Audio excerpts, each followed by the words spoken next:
የአዲስ አበባ ከተማ አስተዳደር የዜጎችን ተጠቃሚነት ከሚያረጋግጥባቸው ተቋማት አንዱ የምገባ ኤጀንሲ ነው። ኤጀንሲው ከተቋቋመ ጀምሮ የበርካታ ዜጎችን የዕለት ጉርስ በማዘጋጀትና የስራ ዕድል በመፍጠር ተጠቃሚነታቸውን እያረጋገጠ ይገኛል። ይህንኑ ውጥን ለማስቀጠል ከነዋሪዎች እፎይታ እስከ ብቁ ትውልድ ግንባታ በሚል መሪ ሀሳብ ከተለያዩ የህብረተሰብ ክፍሎችና ባለድርሻ አካላት ጋር ውይይት አድርጓል። የአዲስ አበባ ከተማ አስተዳደር የምገባ ኤጀንሲ ዋና ዳይሬክተር ወይዘሮ ሽታይ መሐመድ የምገባ ኤጀንሲው ከ834 ሺህ በላይ ተማሪዎችን በቀን 2 ጊዜ እንዲመገቡ ማድረጉን ተናግረዋል። በከተማዋ በተገነቡ 22 ተስፋ ብርሃን የምገባ ማዕከላት ከ36 ሺህ በላይ የሚሆኑ አቅመ ደካማ አረጋውያንና አካል ጉዳተኞች እየተመገቡ መሆናቸውን ያነሱት ኃላፊዋ ይህም የከተማ አስተዳደሩ ለዜጎች ተጠቃሚነት የሰጠውን ልዩ ትኩረት ያሳያል ነው ያሉት። ሰውን የሚጠቅም ስራ መስራት የለውጡ መንግስት አንዱ ስራ ነው።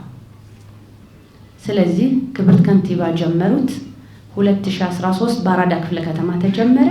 ዛሬ 22 ምገባ ማዕከላት ባለሀብቶችን በማስተባበር በቀን ትኩስ ምግብ ያላደረ ያልዋለ ምግብ ይመገባሉ።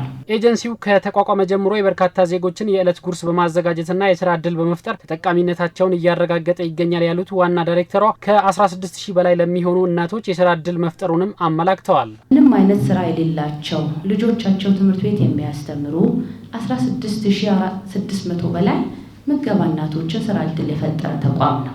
በምገባ ኤጀንሲው ማዕከል እየተጠቀሙ የሚገኙ ተማሪዎችና እናቶች ምገባውን ማግኘታቸው ዘርፈ ብዙ ችግሮችን እንዲሻገሩ እንዳስቻላቸው በመጥቀስ በተለይ ተማሪዎች በትምህርታቸው ላይ ትኩረት እንዲሰጡ እንዳደረጋቸው ይገልጻሉ።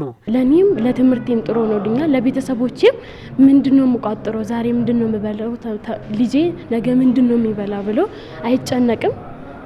እኔም ትምህርቴ ላይ ትኩረት አድርጌ እንድማር አድርጎኛል ማለት ነው። ሁላችንም ተማሪዎች ይሄንን ምግብ ምን ልብላ ምን ራበኝ ምናምን ሳንል ትምህርታችን ላይ ብቻ ትኩረታችንን አድርገን እንድንማር አስተዋጽኦ አለው ማለት ነው። ልጆቼን ምን ላብላ ብዬ አላስብም። ለልጆቼ ምን ልሰርላቸው ብዬ አላስብም። ይሄን እድል እኔ ባገኘውም ብዬማ ያለፍኩበት ዘመን ስለሆነ በውይይቱ የተሳተፉ ባለሀብቶች ለምገባ ማዕከላት እያደረጉ ያለውን አስተዋጽኦ አጠናክረው እንደሚቀጥሉ ተናግረዋል። በአዲስ አበባ ከተማ እንደሚታወቀው ወደ 22 የምገባ ጣቢያዎች አሉ። ከነዛ ውስጥ 3ቱ በሚድሮክ ኢንቨስትመንት ግሩፕ ድጋፍ የሚደረግላቸው ናቸው፣ ሙሉ በሙሉ ማለት ነው። የምግብ ግብአትን ከማቅረብ ጀምሮ ሰራተኞችን ቀጥሮ እስከ ማስተዳደር ማለት ነውና ወደፊትም ተቋሙ እነዚህን ተግባራቱን አጠናክሮ ይቀጥላል የሚል እምነት ነው ያለኝ።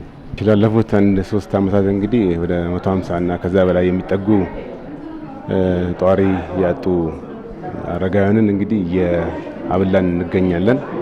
ያለፉት 3 ዓመታት እንደ ግለሰብም እንደ ድርጅትም ትልቁ ስራችን ብለን ከፈጣሪም እንደ ሰውም የምንሰራው ስራ ነው። የአዲስ አበባ ከተማ አስተዳደር ምገባ ኤጀንሲ አገልግሎቱንና ጊዜውን በሚመጥን መልኩ ያዘጋጀውን አዲሱን መለያ አርማ ወይም ሎጎ ይፋ አድርጓል።